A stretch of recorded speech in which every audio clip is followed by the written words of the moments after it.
Welcome to this video where we're going to be talking about what it takes to have academic success from a teaching standpoint. In other words, do the teaching methodologies lead to academic success? So we'll be delving into that conversation or that question in this video.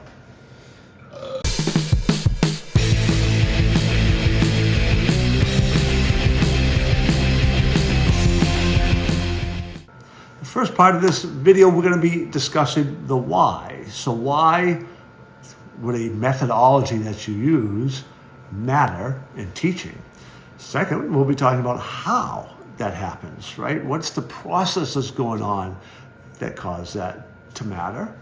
Third, we're going to be looking at the key kind of ingredients that go into methodology, what are the key parts or components of good methodology.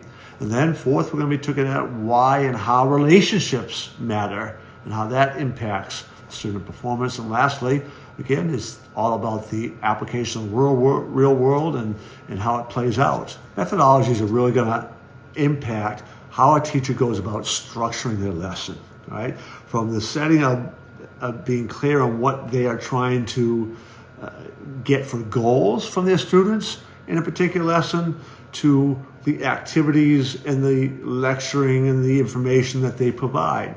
The understanding that there is thinking, there is doing, and students should be engaged in both. There's interacting with ideas, there's interacting with things, there's all of these things, the different modalities that you want to be trying to speak to, right? Auditory, some visual components, hands-on, or the doing aspect, the engagement aspect.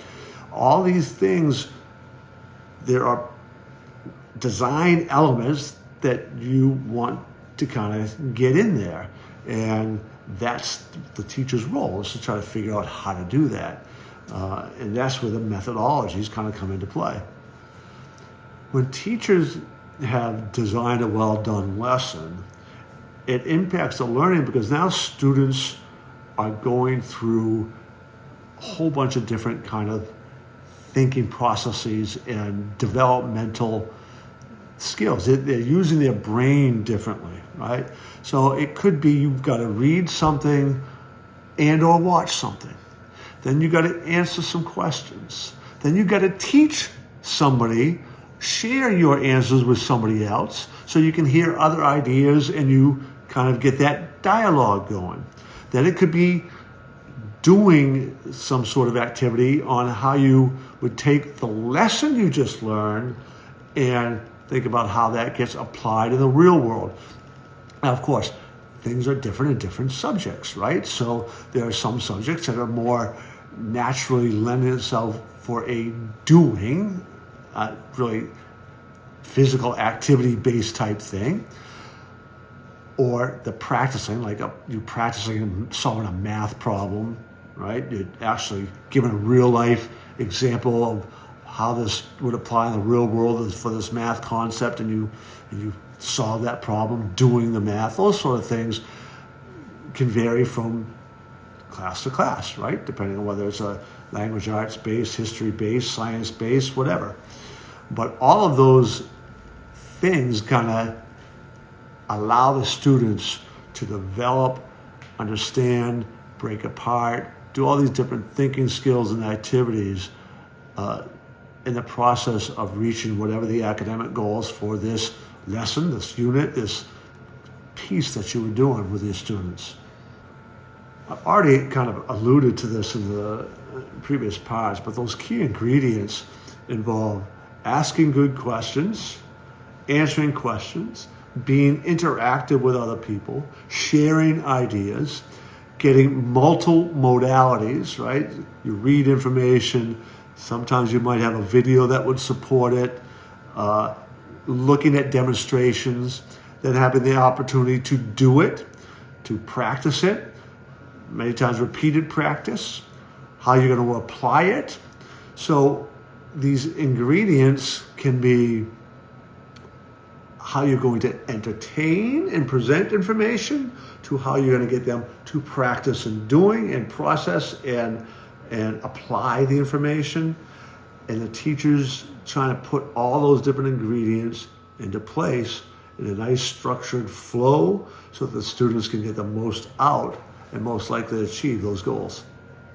One of the other videos I've done, and I do this a lot when I'm working with parents in different settings or presentations, and a simple thought experiment when you begin to think about the teachers who have the most positive impact on you compared to the teachers that maybe like you remember because you didn't like them very well. And inevitably, as you do this thought experience, well, what is it that stood out? What's the difference between those two people? It's the ability to connect with you personally on a relationship level. That ability is crucial for learning, for what you get out of it. When you are connected with that teacher, you will be a little more motivated. You're going to try to perform better because you've got this relationship that they're trying to encourage you and help you, and they're doing all these things. Then you want to reciprocate. And even though you might be coming to school with all kinds of different issues and baggage and stuff, this teacher's helping you kind of deal with that. It's that relationship that is so incredibly vital in the actual performance that you have. And it's that relationship component that isn't broken into any sort of like methodology, right? That's the thing that, yes, you absolutely can teach some things, right? That's what some of the things I do with mindset training and some of the other stuff I do. There's some skill sets that we can teach a young teacher or even an older teacher who's been around for a while. I know they say you can't teach old dog new tricks, but that's not always true. You can, but that there are some things that you can do to help enhance the relationship, but that is really not very much part of traditional methodology teaching whatsoever. So what are the practical strategies for homeschool teachers, parents who can even act as teachers at home, all of you who are educators out there, particularly younger ones who are trying to, find their way. You've taken all this book knowledge, all this. Practical strategies are really, comes back to your mindset, your ability to think creatively, think outside the box, understand that as you're going through your creating a lesson, you're trying to hit on different things. You need the person to think better, more critically, asking deeper questions. You want to help them process that information. This is where dialogue and conversations and trying to teach somebody else can really come into play.